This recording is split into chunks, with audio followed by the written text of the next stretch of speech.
Alright, you guys, I'm here to review the most underrated Friday the 13th of them all, and that is Part 8, Jason Takes Manhattan, aka my personal favorite of the entire series. That's right, Jason Takes Manhattan is the best movie for me. And I'm going to explain a couple of reasons why. But first, fun fact, this movie was supposed to be the final film. This is the third movie now that was intended to be the final movie. Okay? Because after the final chapter, now this one, and wait, is it the third? Yeah, the third movie. And Jason Goes to Hell. This movie has been trying to find an ending 3 times, and that has not worked. This is also the lowest grossing Friday the 13th, only making $14 million, forcing Paramount to sell the rights to New Line afterwards. Because of that, it's a success, but not the success they wanted, because this is the second film in a row, or I believe third, to make as low as that since part 7, I should say. No, part 6. Because part 6 made 19 million. Part 7, I believe, made 18, and this one made 14. So, yeah, Paramount had to sell it because they didn't think it was going to be good.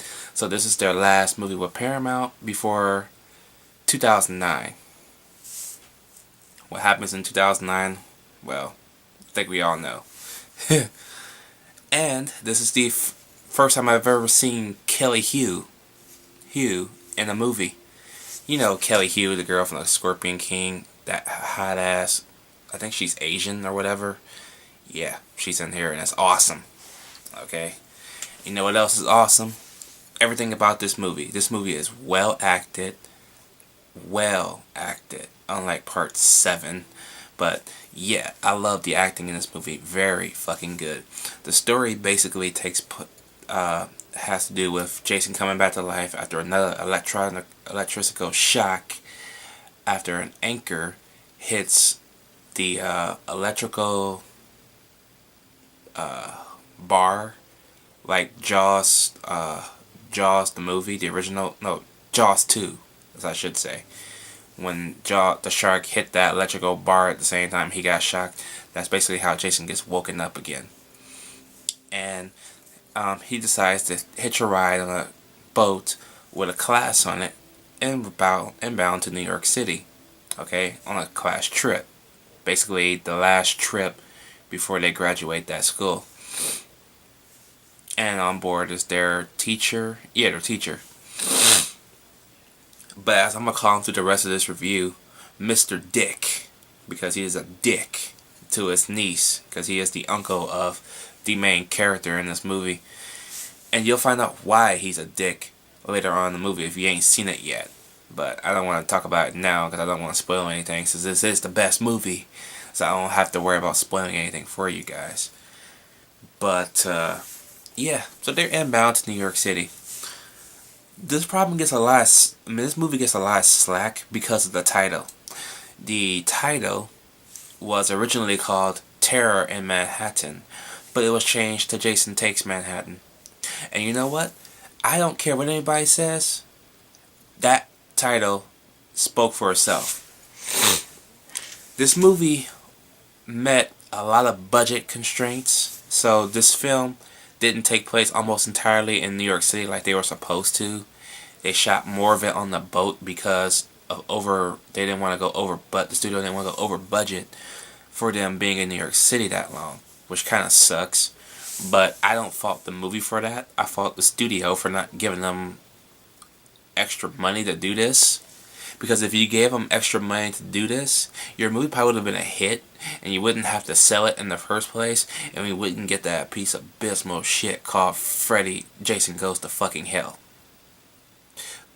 And then you could have had made Freddy vs. Jason down the line. You and New Line could have struck a deal. But, yeah. We could have gotten Friday the 13th part 9 probably. Even though y'all say this was the end, I would have done that, and I would have said y'all would have made part 9, And if you had made part 9, you could have got all the surviving cast members from all 8 movies and bring them back just to kill them off in that movie. That would have been awesome. But anyway, the kills are fucking awesome. I love the kills in this movie. Very, very creative. Unlike part 7 where the kills were just lame. And I mean lame. He pulls a girl underwater, for Christ's sakes. Nothing awesome in that movie. You know what the most awesomest kill in this movie? It's when he's not even doing anything. He's just sitting there letting the black dude box his ass. Jules, I believe his name is.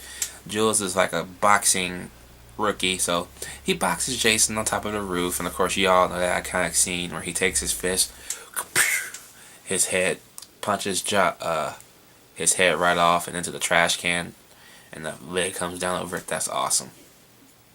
Okay.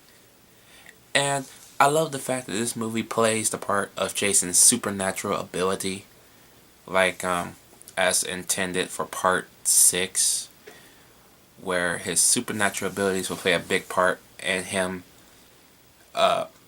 teleporting to different areas every couple of seconds. He could be right here 1 second, and as you're leaving and you're in the next spot, he's already there. I love that part where they make some teleports to different areas. They use that really well. I mean, he dragged a cop into an alley and then magically just teleported right in front of him.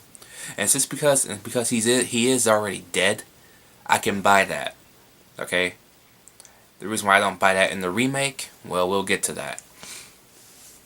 So, I thought that worked really well. I don't know about everybody else, but I love that teleportation aspect of his supernatural ability. Okay?